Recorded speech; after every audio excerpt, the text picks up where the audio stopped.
All right, so we are live. I am really excited. Welcome to the PM Therapy Podcast live edition. With me is Samantha Wallace. So, just quickly, this is going to be our first episode since we rebranded to the PM Therapy. Before it was called PM Playbook, and now it's called PM Therapy Live. So, this is going to be our first guest, and I'm so excited to have Samantha Wallace. And without further ado, I'm going to introduce Samantha Wallace. Samantha, how are you doing? Sure, I am great. Pleasure to be here. Thank you for having me. Congrats on the rebrand, and it's an honor to be the first one up under PM Therapy branding. That's pretty neat. Thanks. I'm really excited to speak to you and to get a lot of insights that the audience will benefit from. So quickly, Samantha, could you please introduce yourself for those that don't know who you are? Sure. Yeah. Sam Wallace. You can call me Samantha, but I do prefer Sam.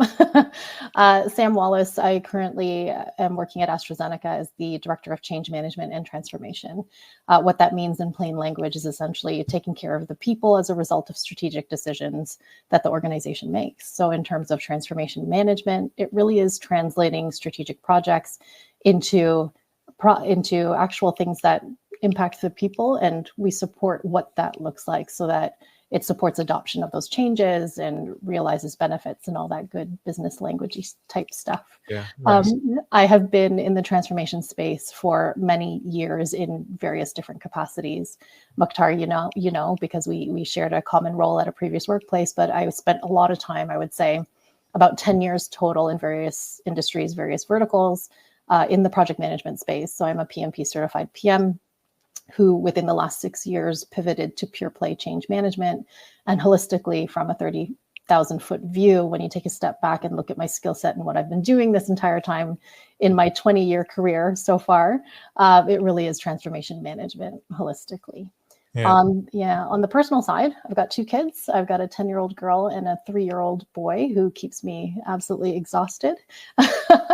And I have a deep, deep passion for supporting working mothers, particularly in identifying work-life harmony opportunities. And that passion was so strong that 2 years ago, I also launched my own company that I run on the side, and it's called reMom. And reMom supports working mothers in identifying opportunities for harmony so they can better apply themselves however they wish, whether it's in the workplace, whether it's in growing their career, or in other capacities that fulfill them. That's a bit about me. Nice. So thanks for that introduction. There's a lot to unpack there. Yeah, there is. So what made you decide to, I guess, specialize or go into change management? So you started with project management or program management. What made you go into change management? Yeah, I will start by saying that my foundational interest in human beings as a whole really started when I was young. My background in terms of education is I have a bachelor's degree in the arts side in psychology.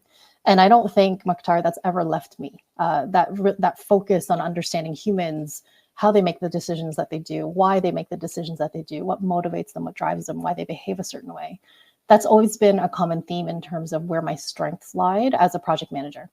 So as a project manager for all those many years in various verticals, you have your toolkit of things you need to do, project plans and stakeholder assessments and things like that.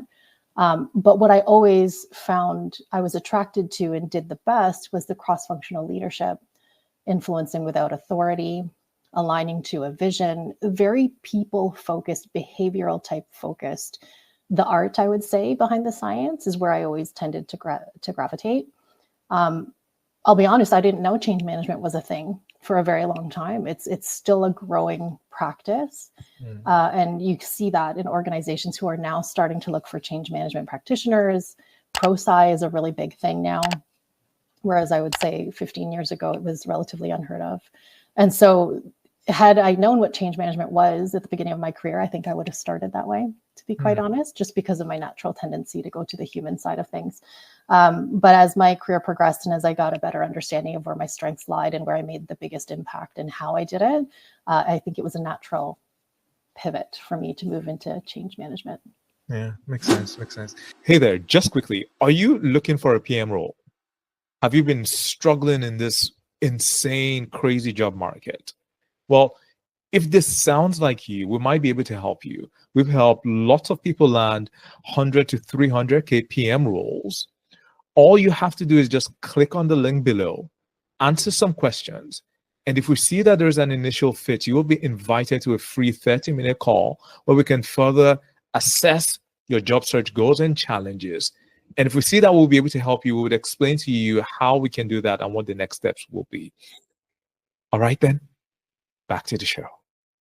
So let's go back a bit, right? Because I was looking at your profile, and you started out, even as an admin. I saw that you were an admin way back in the day. So can you help me just, how did you go from admin all the way to where you are now as a director, of transformation at AstraZeneca? Like, just walk me through that. Okay, I will give you the very shortened version of my 20-year For sure. the time that it took to get to that point. So fresh out of university, again, psychology degree, didn't quite know what I wanted to be when I grew up. And so I found myself working at one of the big 5 banks as a teller. There, I would say, is where I learned that my ability to connect with other humans from all walks of life, even very quickly. You're at the wicket, you're dealing with finances, a sensitive topic for many of us. But being able to connect and build that rapport and trust and have regular customers come back to only want me to service them. It's, I think I would say now in hindsight, when I look back, that was my first inkling that the people side of things was where my strength was. It was organic. It's where they naturally lied. I excelled in that role to the point where opportunities came up with my management to say, hey, would you be interested in moving to the back office where you could support customers in a different way? And that's where I ended up in the human resources department as an admin assistant. That admin assistant role opened up my eyes as a very young 20-something-year-old, fresh out of university student, opened my eyes to the world of what corporate looked like, the inner workings of corporate, the decisions that had to be made, who made those decisions, the way that an org structure functioned and worked, where people took direction from, the autonomy people had versus the autonomy they didn't have, bigger political landscapes to operate in, things I had never seen before because I'd never had to see them. You don't see that in school. They don't talk about it in the textbooks. Yes, psychology, you talk about the human brain and the way humans apply their thought processes to life, but to see it in that business setting, it was like, whoa, this is so cool. So in that admin role is where actually I had my very first taste of project management, although at the time I didn't realize it. As an EA in the human resources department, I was able to see really neat things happening for the people. So again, huge emphasis on the people side. You're going to see that theme throughout my 20-year career. So things like being able to support in Take Your Kids to Work Day, or the social committee, or larger enterprise projects where human resources had a stake at the table or were accountable to a certain work stream. I was then privy to that world. I could see the involvement. I could see the impact. I could connect what I did on my little desk to a bigger purpose, a bigger vision that ultimately impacted the people for the better at the company. And so that's when I started to refine my skills with the help of a really great boss. So I reported to an executive who to this day I see as one of my very first mentors, who was able to help me refine and really pinpoint what Sam was good at. So even as an EA, I was very fortunate in that position to be given opportunities to really grow and strengthen the skill sets that he saw and that other leadership team members saw in me at that point so early in my career. And one of them was project management. And so I was encouraged to raise my hand more for certain things that would allow me to understand what a project was, how it was stood up, how it was mobilized, how it's executed, how it's planned for, all that stuff. And then from the admin assistant position, I was able to take on roles within the reward and recognition world of that company. So it was at TD Bank at the time. And reward and recognition, I can't remember now if it was under marketing or if it was under shared services group at the time, but it operated very closely against the project management principles within the centralized PMO at TD at the time. So for example, really strong governance around budgeting and how to apply the budget, and vendors that you could use, and negotiation tactics that you could use, and then down to like the different tools you would use to plan different meetings that you would set up with certain stakeholders. I got my first taste of stakeholder management in that role. Okay. True stakeholder management in the project management form. Yeah. And so again, the theme of project management, without it being called project management, started to really take shape at this point in my career. And I spent a few years in that space, in the reward and recognition space, across a number of roles. After that, because I tend to have risk-taking tendencies, my husband would say, I left a very happy, secure job at TD Bank to go to the agency side of things. Okay. And just quickly, by agency, what do you mean agency? Marketing agency. I see. Gotcha. Yeah. So rather than, so I went from being inside a bank to now supporting a financial institution on the agency side by way of programs. So again, still in the vein of project management and program management, but with the spin of events and marketing. Gotcha. So essentially, I joined an agency that supported various different clients, but I was given the financial portfolio just because of my history at TD Bank at the time, to lead marketing campaigns and marketing events on their behalf. And that was pure project management. Okay. You had your contracts with your clients, so you had SOWs to meet and SLAs to meet. You had charters that you had to abide by. I had to defend budgets. I had to, defend resourcing allocation, all these types of classic project management things under the umbrella of, at the time, my title was program manager within that agency. And then we will get to this in a bit, because I think you have a question for me in this space, but I became a mother in and around that time, and things started to shift in my life in terms of how I applied myself at work. And there was a lot of work to be done on the personal side as to how I managed my work-life harmony. And so I made a decision to then take a short-term role at a company at a more junior position to allow myself to apply myself in a way that I felt comfortable and was necessary in my home life as a young mother, as an early mom.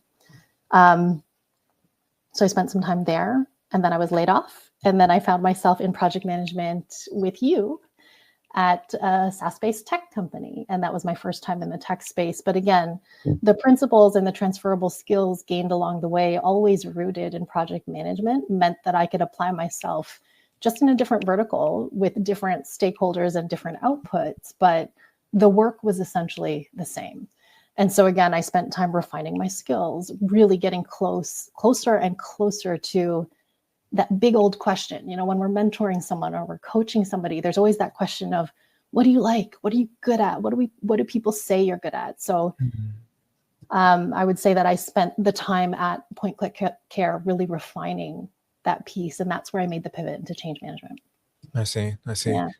That's really fascinating. So a couple of things stood out for me. You mentioned that there was a mentor who sort of saw something in you at the very beginning, right? So have you found that has been consistent throughout your career? Because, obviously that mentor came in at a very early time, but you've grown tremendously since then. Have you had other mentors along the way, sort of?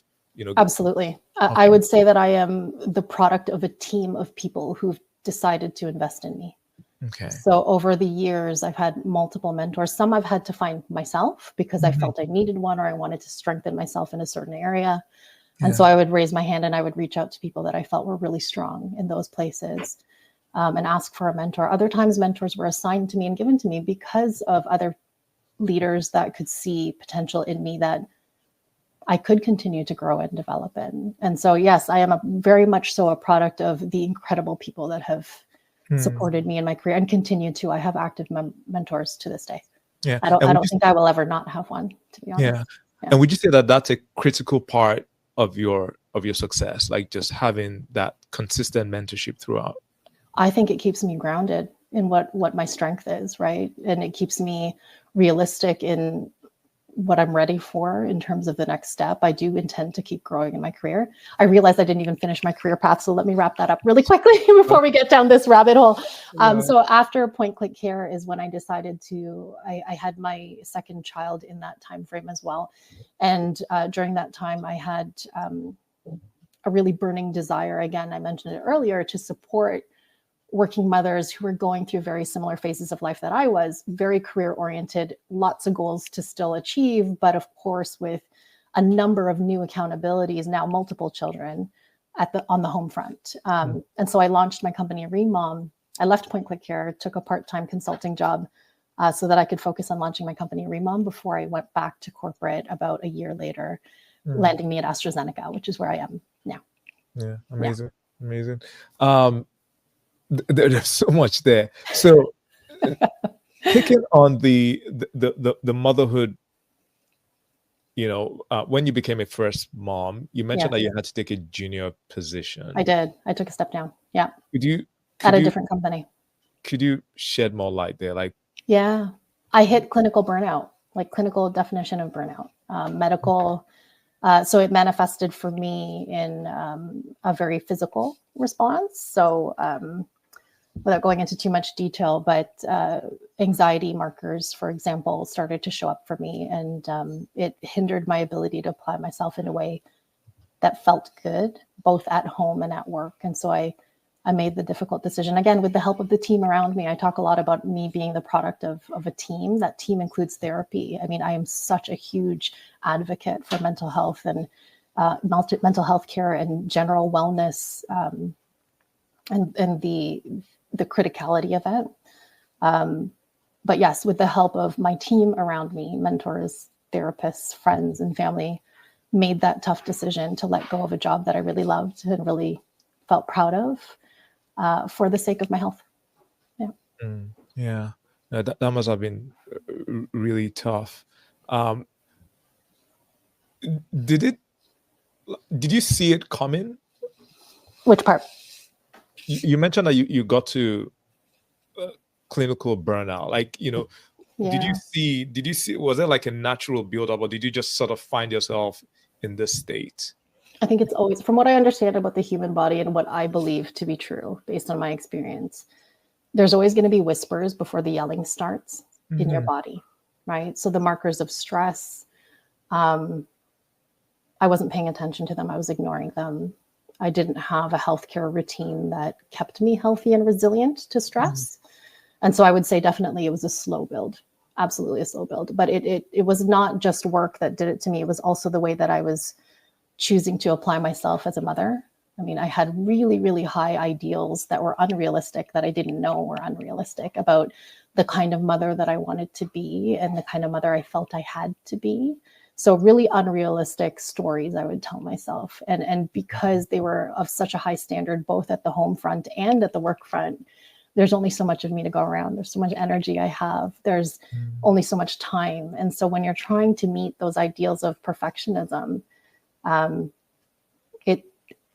it's not possible, at least not for me. Yeah. Not for what I thought I had to be doing. And that's where the unlearning really had to happen. Hence why I launched reMom, because that unlearning is what now I can support other women with, is unlearning the unhelpful narratives and the very unrealistic ideals we hang on to as a society for women and what makes us successful, whether it's at home or at the workplace. Yeah. How about this, Sam? If Sam, the first mom, came to you now as came to you at reMom. Yes. How would you approach it? Like, how would you guide her? What would that conversation be like? Yeah, I would treat her the way I treat my clients today. And there's a pretty well-proven model that I like to follow. Of course, it will flex and it will change with the client. But what I would say to Sam of 2014, so that's when I had my daughter, I would have her assess her values. And I would start with that, is what's important to you? Why is it important to you? Are you doing everything that you're doing? Do they address your values? And are those values yours, or are they somebody else's? Are they your family values? Are they your mother's values? Are they your partner's values? Are they your culture's values? Are they your work's values, or are they actually yours? And so I think it would start truly with a self-assessment of, do you know yourself? Do you know what you want? Do you know what you deem as valuable? Or are you trying to satisfy whether it's for external validation purposes, whether it's because you really don't know there's an option that you can not abide to cultural or societal expectations. Those are the things that I would have them challenge from a values point of view. Because once, from what I've seen and from what I've experienced, once you have a good grasp on your values and you're willing to protect them, then you can employ boundaries and you will stick to those boundaries. And then you can design a life that honors those boundaries because they are your values, not somebody else's. Does that make sense? Yeah, absolutely. Yeah. I like that. It's like, you really need to clarify what is important to you, right? Clarify your values. So how about this? Do you think the decision, like, in hindsight, would have still been to step down? Like, would you have ended there? I think I had to. So I'm not one to go back and wish things were different. So I'll make that clear as well. I truly wholeheartedly believe that every experience, whether it's challenging, whether it's positive, needs to happen for some element of yourself to grow and develop in that way. So I truly believe that there's magic in the ether that does that for us. So that's just to give you some context as to how I see the world. I think it had to happen because this is something that I tell my clients, and I will tell anybody this as well, is if you are in a state where you cannot think clearly because of your context or what you're going through, you're not going to be able to make decisions for the betterment of your situation. So there's a saying, I'm probably going to say it wrong. Someone here can correct me, but there's a saying that says something along the lines of, you can't fix the problem from within it. Anyway, the gist of it is you must remove yourself from the source of the pain in order to even label the pain, identify the pain, put a plan around the pain, and ultimately fix it. There has to be that separation. And for me, the mental separation wasn't a possibility just because of the mental state I was in. And so it literally had to be a physical separation for me. And that's not to say that I was blaming the agency or blaming the work. It really was how I identified with that work and how I decided to apply myself with that work. That's where I needed the separation from. And then that gave me the mental clarity to make the decisions, to do the values assessment and alignment, and to really cater my career and the boundaries around that. I had the mental clarity to do that. Prior to, I wouldn't have, because I was still in it, Yeah, that's such a, and I don't think many of us do it until maybe something has to give, like, until you you have to. So that's such a good point. By the way, for those of you that are watching, if you do have questions, just leave them in the comment. We're gonna get to questions later on. I see people already leaving comments. I know my phone's been buzzing and I see LinkedIn icons, so I think there's questions in the chat, but that's great. Thanks everybody for joining. For sure. So Sam, let's pivot a bit. Let's talk about career ceilings. So one of the things that many PMs talk to me about or complain about is that they feel like they're stuck in their career, right? So first of all, is there such a thing as a career ceiling for PMs? And secondly, you have, I guess, broken, quote unquote, that career ceiling. What would your advice be for somebody who wants to just move beyond, senior PM and just keep on rising all the way to the executive level? Okay, so here's where I'll start. Because of the way that my career has grown, shifted, morphed over the years, I would say that there isn't a career ceiling for PMs specifically. And I'm going to go deeper into that, but I think what I also need to say in and around that is I do believe, though, that there are career ceilings to a degree in general. So while there isn't a career ceiling for PMs specifically, and I'll talk about that in a minute, I do think that there is a career ceiling that could happen in general for how high you want to go, and depending on who you are and the different things you represent. So it could be things like your sex and gender is talked about a lot about, right? Like the career ceiling for women, for example. McKinsey's Women in the Workplace report, they send a report every single year about career ceilings for women and whether we're able to break through them. So it's still a very real thing for women. And then, of course, all of the other intersectionalities that you hold. So your religious background, your sexual orientation, the color of your skin, the language that you speak, your ability. Those things also offer, because of inherent biases that exist in the world, could mean that ceilings are very real. And so I will say, in today's world, in my point of view, I do think that career ceilings are a thing in general. What I will say for PMs, though, is I don't think that the PM role has a career ceiling. And the reason I say that is not only because I've been able to break through it, but it's because PMs are in this incredibly unique position in an organization to see and understand and learn and network across a vast range of cross functions. There are very few roles in an organization that has the ability to tap into true cross-functional organizational awareness. And so when you are privy to people, their scorecards, their priorities, their decision-making from multiple different parts of an organization, that in and of itself opens up so many opportunities, because then as a PM, you can tap those networks to learn more, to refine your skill set in that space, to find a mentor in that space, to apply to jobs in that space. And those spaces, because it's so cross-functional, let's say that you're leading a team of cross-functional experts and there's 17 of them at the table, those are 17 opportunities for you to do that. And so I would not say that the PM role is at all a ceiling, as long as you don't label yourself as just a PM. And I think that this is, again, a mindset shift, right? If you see yourself only as a PM, then you're not going to be able to tap into those opportunities, because you won't see them as opportunities. You're only going to see yourself as the facilitator across the cross functions. However, if you are willing to get a little bit more into a specialized area, for example, and abandon the PM identity and the title, you absolutely can break past the PM role, because then you're going to, let's say, move into the financial side of the business, or maybe learn more about marketing or learn about sales. Mm-hmm. And the beauty is that you already have the network to do that. Not a lot of people have that luxury to know a set of names and people you can literally build a relationship with organically to be able to leverage. There's so many levers that I think a PM could pull.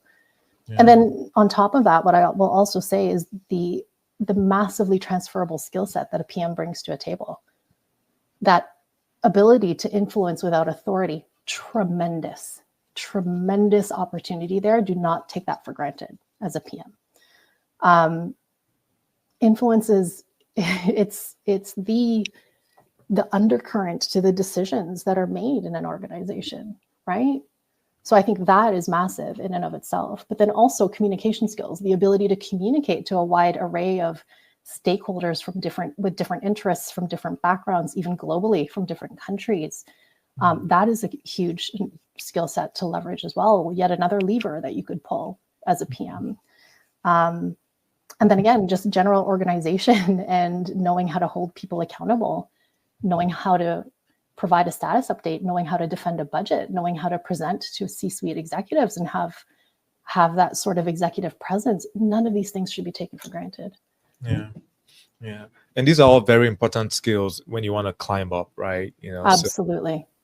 Absolutely. Yeah. I would say that the gap that if you're a PM listening to this and you're looking to break through that PM identity and PM title and into something more specialized, the gap then would be that specialized knowledge to back you. You already have the soft skill sets. You already have the network. It would be, how do you actually build the depth from that space that you want to enter? For sure. Awesome. And then there are also other PMs that are happy being PMs. Which is great. Yeah. We need them. We need people like you. For sure. No, that's amazing. I want to just touch on something that you mentioned. You mentioned influencing without authority. Yes. How can one build and hone that skill? It's all rooted in trust. It's rooted in relational skill sets. So are you able to communicate in the same language and be understood and understand the person sitting across from you?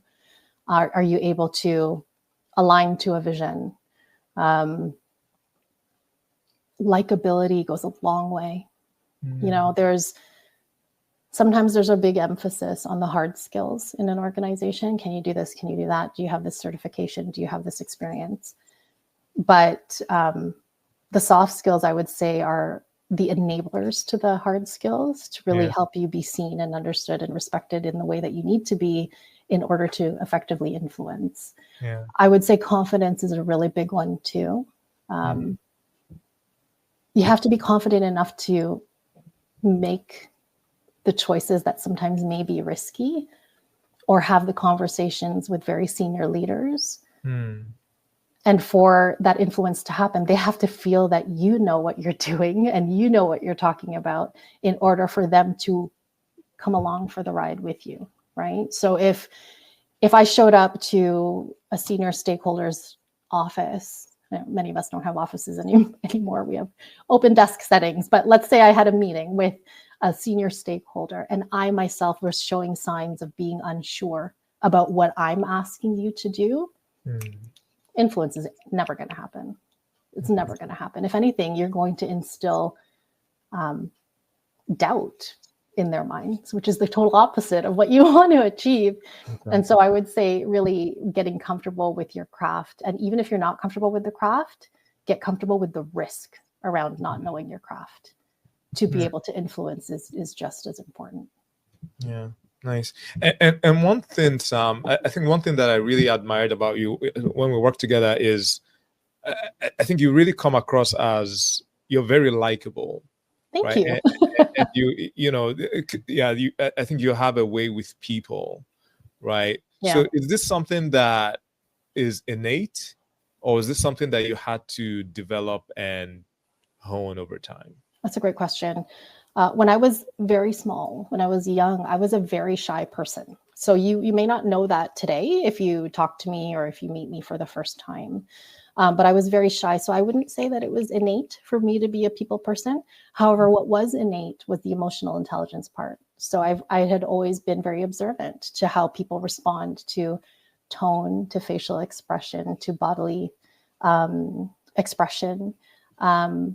And so I think that the observation of people, which eventually led me to going into psychology and following that golden thread throughout my 20-year career, that's always been there. So there's been an innate curiosity, I would say, but in terms of skill set of being, likable or very relational to people, that's something I definitely had to practice and hone. When I mentioned earlier during my career path story about the things that I was starting to get really, really refined on in terms of what's Sam good at, what's the value she brings, why should I hire her over someone else? That's exactly what I was talking about, is really that, underpinning influence and underpinning confidence and underpinning communication skills and underpinning relational skills was really that. It really truly was that aspect of that likability, that relationship management type skill set that was building beneath. Yeah. I see this sometimes is in folks that in project management, let's say, it's very easy to take the stance in project management that you follow the plan and you follow the technicality, like the technical aspects of the job. Yeah. So you identify the milestones, you identify the work packages, you hold people accountable to those deliverables, and then you just tick off every single week whether that's being met, and then you report on that, right? So those are the very technical aspects of project management. But does that make you a good project manager? And so I've always taken the stance that the soft skills that wrap around it that make good project managers are the people that your stakeholders want to proactively be giving you those updates, want to come to you because there's a risk and it needs to be addressed, trust you in your decision-making and reprioritization skills when the proverbial doo-doo hits the fan, right? Yeah. Those are what make, I think, a really strong PM. And so over time, having held different roles, different verticals, different types of audiences, but always in that PM skill set, over time, I've had the ability to refine that skill. And when it comes to likability, it really is, I'm just myself. Like I have a goofy personality. I love to laugh. I love to joke around. Anyone who works with me will know that. And it's something I've battled with. I'm going to be very transparent here. It's something I've battled with because I would think to myself before, oh, does that mean that they're going to think I'm immature or that I'm not serious or that I don't deserve to be in director level because of the way that I am? But I have since learned that that's actually my superpower. People let their guard down when they see that I have no guard at all, right? And I think that is where the magic and the starts to happen, really. And it's not likability as a skill to learn. I would actually say it's the opposite. It's the vulnerability that makes me likable. Does that make sense? Absolutely. Yeah. That's such a good point. We're all just humans. Like we're all just humans at the end of the day.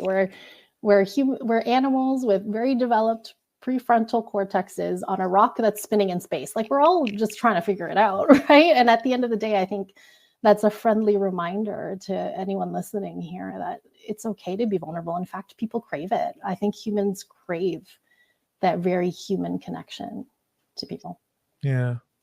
How do you, that's such a good point, and I agree with you 100%. But how do you now balance that with gravitas, with ensuring that people now take you seriously, right? Because, I still remember the Sam laugh, from cafeterias, right? So, yeah. The belly laugh, yeah. But at the same time, like, how do you balance that and ensure that, okay, people will take you seriously, they will give you the high risk initiative, and you will be listened to in the boardrooms, right? Or at the strategic initiative update meeting. Like, how do you balance that? There's a couple of things I want to say. So there's always know your audience. With high emotional intelligence, my background in psychology, I can very quickly read a room if this is something that if this is a setting where I could be more casual and joke around, or if it's something that I need to be very serious. And of course, it depends on the context. If it's a very serious topic, I'm not going to show up goofing around. So it's just having the wherewithal to really understand the context with which you're stepping into and making adjustments to that. Because I operate as all humans on a spectrum. You've got the really, really goofy side, you got the really, really serious side. And in there, I can oscillate depending on how I read the room and the responses from an emotional intelligence perspective that I'm perceiving. So there's that, having the discerning eye and ear, and even like paying attention to your bodily sensations. Are you getting goosebumps when you're walking in the room because it feels really tense? Like, pay attention to that. And that should be information markers for you as to how you show up. Because again, brand is everything. Another thing that I will say is, I spoke about confidence before. There's various ways you can build confidence, all sorts of ways. You can engage in a sport, get really good at it. You can get a mentor. You could be trained in a skill so that you have depth versus breadth. Like, there's so many different ways you can build confidence. But I would say that confidence aspect has really given me the gravitas to be able to speak to a certain, I guess, in a certain way, I should say, not to a certain, but in a certain way where I am heard, right? And then you can do things around that too. Take lessons and how to speak well, how to speak on stage. What is your executive presence? There's all sorts of coaches and programs that you can do around that as well. The other thing that I would say that helps me gauge or refine, I guess, how I show up in certain settings and balance the goofy Sam with the very serious professional Sam, is getting really good at your craft and delivering. I have a slew of things that I can say that I've done well. I have people to vouch for it. I have references. What is your track record? And if you can stand behind your track record, that builds your confidence. It also builds the confidence in others that even if you are the goofy person that I am, that I can trust her because I know she gets it done. I know she shows up well, and she's done this before. And so it's I get asked sometimes because they're like, well, that's such a skill set to be able to know when you can be a certain way. And a lot of organizations talk about showing up as your true self in the workplace. And I genuinely take that to heart. I show up as my true self every day, but my true self is oscillating between that goofy and very professional. And I think everybody needs to give themselves the time and the space and the grace to recognize what is that spectrum you show up as, and are you comfortable showing up that way? I know people that are only comfortable showing up in the professional sense in a work environment because they don't think that they can show up as their true, authentic selves. Now, I would encourage you, if that's where you sit, to explore and test the waters a little bit, to say, well, does it actually affect my reputation if I crack a joke in a team meeting, right? Does it affect my reputation if I laugh too loud in an open setting, right? And then again, I can't stress enough the confidence piece, because once you're really grounded in yourself and who you are and what that range is for you, you're not going to feel as apologetic for showing up as yourself. I'm never going to apologize for cracking a joke in a meeting. Of course, I know not to do it in bad taste. My emotional intelligence is strong enough to know that. But I'm not going to apologize for laughing super loud, because that's who I am. Yeah. Nice.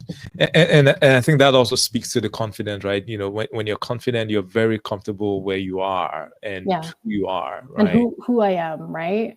All parts of me, you know, good or bad. I think there's a lot of work that all of us can do in accepting ourselves for who we truly are, weaknesses and all, goofy bits and all. Yeah, for sure. Before we switch gears a bit, there was one thing that you mentioned when it comes to developing confidence. So you said, you know, pick an area, get good at it. So do you find that, you know, it could be like an unrelated skill, maybe? Oh my gosh, yeah. A sport. Do you find that confidence translates, like it translates and transfers into like managing projects, dealing with stakeholders? Do you find that confidence in one area sort of? Here's what I would say. If it doesn't translate, then I think perhaps your identity integration work needs to be worked on, because you are one whole person made up of many different things. And if it doesn't translate, then perhaps the compartmentalization of who you are is a little too strong. Maybe those boundaries between those compartments is a little too strong. Because, for example, I can give you a couple of very real examples about what I've done to build my confidence over the years. A recent one, I've got two recent ones. Very recently, I signed myself up for ballroom dancing, Latin ballroom dancing, just by myself with a professional dancer, because it's something that I've always been curious about. And I always wanted to know if I could do it. And I'm pretty good at it. And I think that translates. And again, if it doesn't translate for you, then I think there's work to be done about that integration piece, about who you are and holistically how you see yourself. But for me, it absolutely translates to who I show up as in the workplace. Because if I can tackle something like that on my own, without any help and on my own accord, and be willing to fall and fail and look dumb, if I can do that there, why can't I do it in the workplace, right? Back to being comfortable with taking the risks and being comfortable with truly who you are and who yourself is. Another thing is a little over a year, is it a year? Maybe about a year ago now, I took up sourdough baking. And if anyone here has ever baked sourdough, they know how temperamental that process is and how challenging it is. And it very much is a mental game, because one day you'll produce this gorgeous loaf with an amazing crumb, and the next day it's like, I baked a pancake, right? And so there's an element of resilience and an element of pushing through, and then an element of refinement that you have to experience as a sourdough baker. Does that translate to my workplace? Absolutely. Lessons in sourdough, like it absolutely there are. And so yeah, I mentioned there's tons of different ways you can build your confidence. Yeah, no, I really like that. And it's also just a good way to inject work-life balance, you know, into your life. And it's a good way to de-stress and just get good feel at something and it translates. I also recently took up tennis. Nice.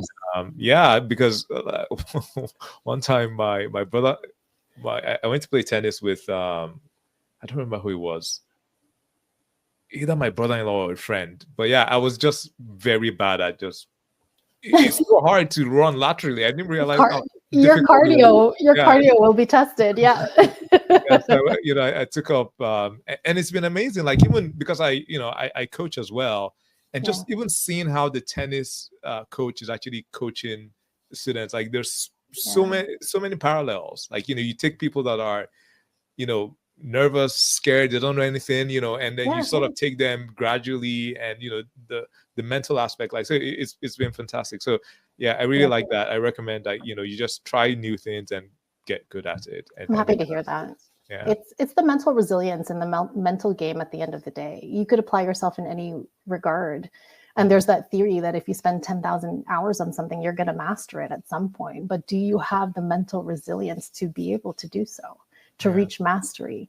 And that fully is translatable in any way, whether it's an instrument, a sport, baking, dancing.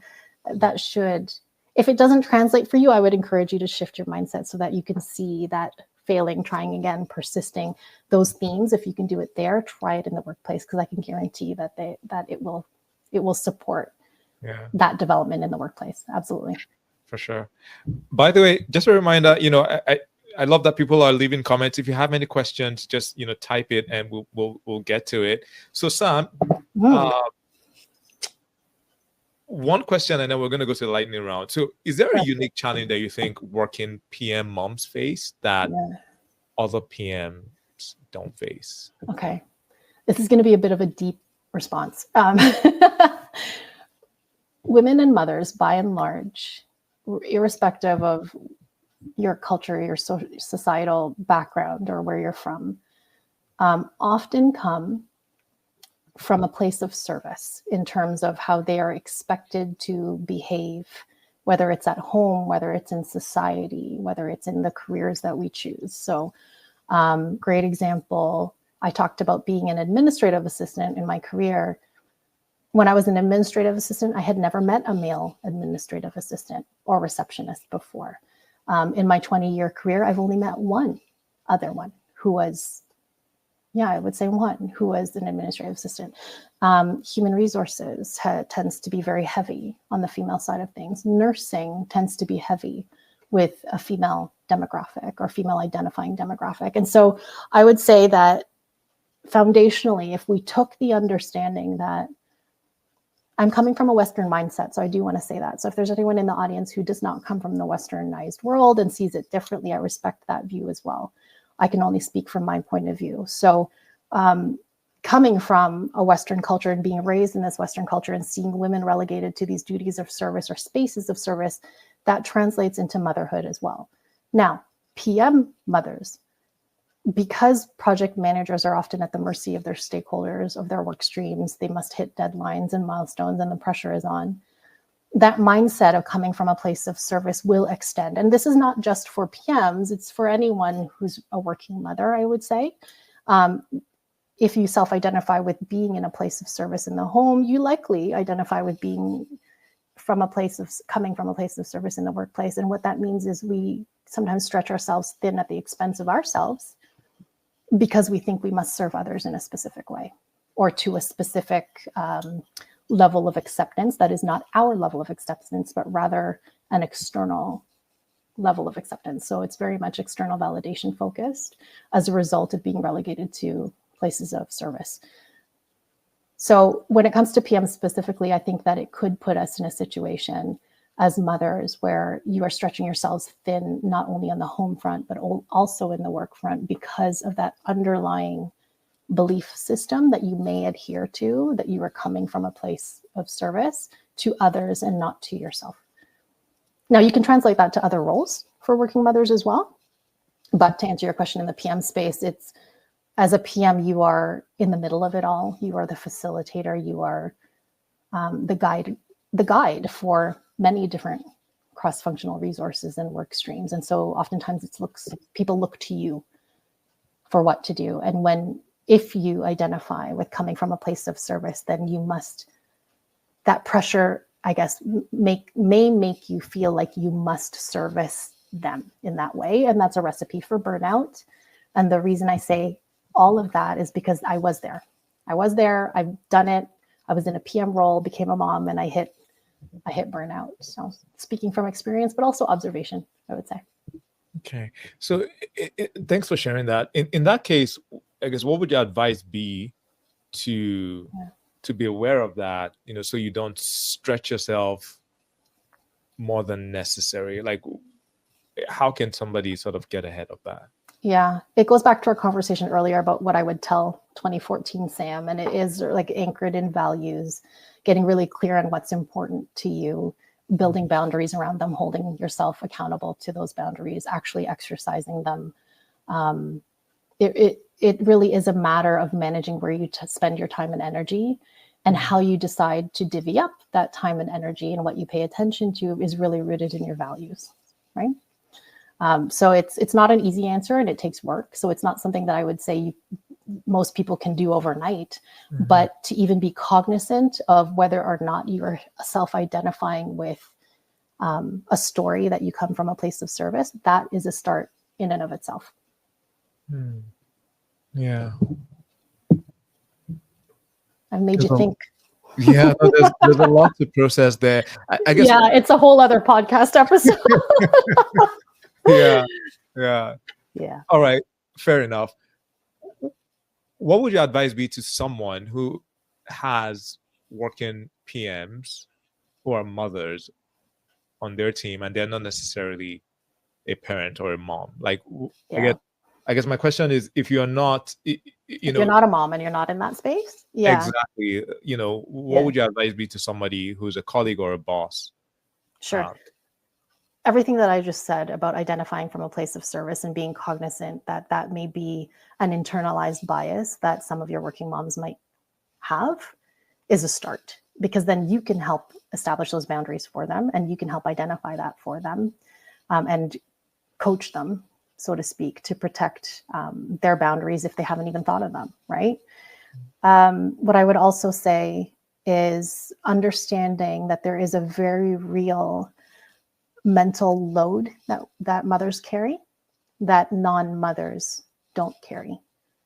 That mental load includes anyone who's a parent on this call, and Mukhtar, you're a parent, so you get this completely. But anyone who's a parent on the call will resonate with this, I think, to a certain degree. And anyone who's not a parent, I would encourage you to listen, is that there's a mental capacity luxury that exists when you don't have children. You don't have other people to keep alive. You don't have added accountabilities and responsibilities. You don't have added financial burdens. And you may have those in different aspects, right? Maybe you're a parental caregiver or an elderly caregiver. Maybe you have a pet, and I'm not ignoring that there are other ways for you to apply yourself in that regard, but I'm speaking strictly from the parent point of view. That I think a leader could be cognizant of is that it's very real that a mental load exists, right? And so are you being realistic in the expectations you set for your team? And are you being inclusive in understanding what that mental load looks like for typically women, but it's all parents? And if you're asking for resources to spend an extraordinary amount of mental resources in the workplace, and let's say your parent demographic team is underperforming compared to your non-parent demographic, are you taking into consideration that perhaps they don't have the mental resources, capacity, or energy to do what you're asking of them because of the sheer understanding and knowledge and fact that there is a whole other identity that we carry as a load, right? That takes up our mental capacity, time, and energy. So just being very aware and having an inclusive mindset is incredibly important, I would say, for all things. But to answer your question about parenting, just know that. Especially for moms returning from maternity leave. It is so hard to get back into the swing of things when you've spent an extended period of time away from the workplace, coupled with the acquisition of a whole new identity with a mental load attached to it. That's a lot to ask of a person. And so to giving them grace and space and time to catch up and perform, and understand that they may not perform to the standard that you were used to from them prior to having the child, like that goes a long way as a leader if you can show that empathy. Makes sense. Actually, one of my staff just came back from mat leave, so that's good advice. That's good advice for you. That's why I asked the question. Oh, good. I'm happy that you're open to learning. Sam, you want to do a lightning round before we call it a day? Yeah, I would love to. Yeah. All right. Introvert or extrovert? Extrovert. All right. Yeah. Morning person or night owl? Morning, and like early morning. people think I'm crazy, but yeah. Like how early? I'm working out at 5 a.m. Oh my most days. goodness. Yeah.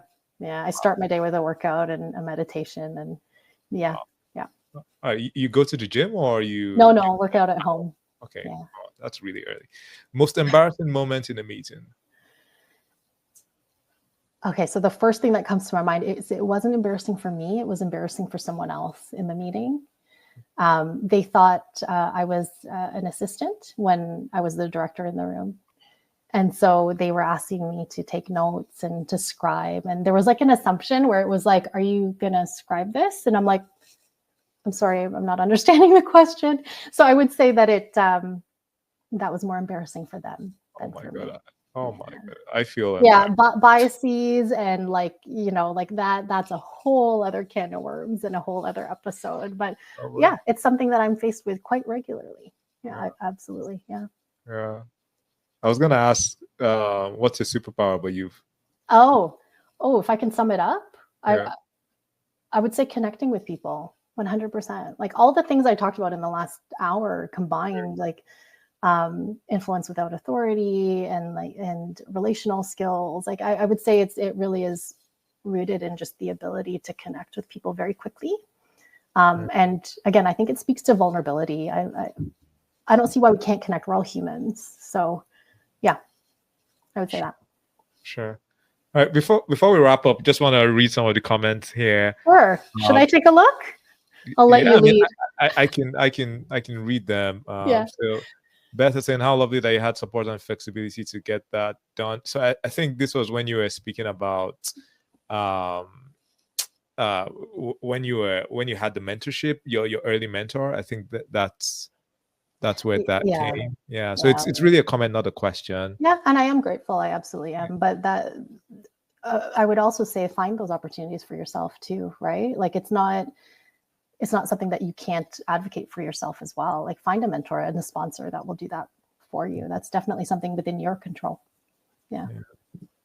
Darius also had a similar point. Finding mentors in your organization is key. Yeah. Awesome. Absolutely, Darius. Yeah. All right. Awesome. So Sam, what is next for you? Yeah. I'm going to answer twofold because I do many things, but in terms of career, I'm going to continue to move my way up in the transformation space. Mm-hmm. I am a huge advocate for women in leadership and for women of intersectionalities, specifically with multiple intersectionalities in leadership. So I do have a goal to be a chief transformation officer in the not so distant future. And I would love to do so as a proud Filipino Canadian woman. So that's definitely a goal of mine. Thank you. In terms of reMom, I would love to see the growth of reMom as well, because it is such a needed support for working mothers to, again, do the things that we talked about, build that confidence, be willing to take the risks, develop those boundaries, design a life around those boundaries, and still be successful in the way you deem success. So continue to grow that as well. Of course, I only have a finite amount of time and hours in a day. So in the reMom space, what I would really love to see is expand it to a model where a team could do that for reMom, so that I don't have to be the one that's always doing the webinars and the seminars and the one-on-one coaching. I would love to see it expand in that regard, where it would still have my oversight, but a team could help spread the goodness far more efficiently than I ever could as a one-woman show. Yeah, for sure. And if people want to reach out to you, Sam, where can they find you? LinkedIn, DM me on LinkedIn, absolutely. And I'm open to emails, so Samantha@re-mom.com. Yeah, awesome. Sam, this is so fun. I really enjoyed it. Me too. Thanks for giving me the space. It's an absolute honor and pleasure. Yeah. Bye, y'all. Take care. Bye.